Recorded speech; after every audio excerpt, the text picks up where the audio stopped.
What's up guys? Welcome back sa aking YouTube channel. So kung bago ka dito sa aking channel guys at gusto nyo matuto regarding coins at saka banknotes, pakiclick naman guys yung subscribe button. Pakishare nyo na rin yung video at click nyo na rin guys yung notification bell para updated po kayo sa mga bagong videos na i-upload ko. So pag-usapan ulit guys natin itong 10 piso 2026 which is itong ASEAN, no? Ito po yung merong QR code sa likod. And itong coin po na ito is to commemorate yung ah,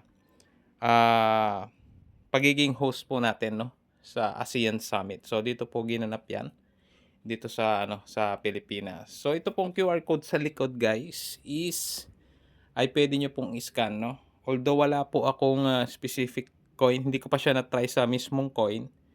Na-try ko lang siya guys dito sa mga images, no, na available online.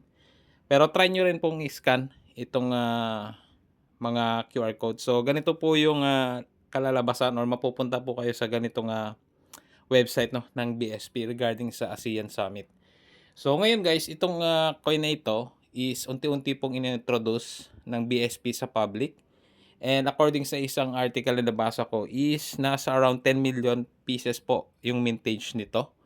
And niro-roll out po nito niro-roll out po ng BSP ito gradually, no. Hindi po isang bagsakan.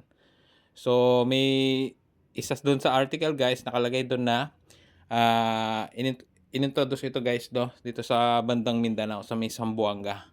So itong mga ganito guys dahil nga ano siya commemorative coin, may mga iba po talaga na nagko-collect nito. Pero ang value po kasi nito guys, lalo na po is mag ano siya, no,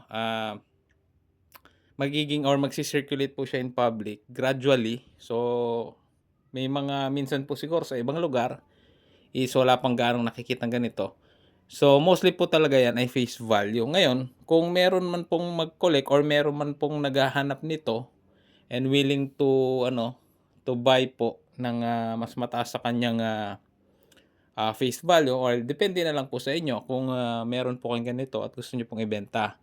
Pero as of now kasi guys, kumbaga hindi ito yung parang rare na coin or parang in demand na coin, itong mga ganitong coin kasi nga 10 million pieces ito and gradually po nagsi-circulate ito. Gaya lang din po ito ng mga ibang commemorative coins natin na 5 piso, yung mga Leyte Gulf Landing, tapos yung mga 10 piso na Malvar tsaka na Bonifacio, no. So yun yung mga guys, no, parang katulad nitong mga ASEAN na 'to. So yun guys, yun yung information regarding this coin. And depende naman sa inyo guys kung gusto niyo mag-ipon or mag-collect po ng mga ganito. Pero gaya ng sabi ko guys, as of now, hindi naman po talaga siya mataas yung value nung itong coin na ito. So yun lang guys para sa video na ito. Muli maraming salamat sa panonood.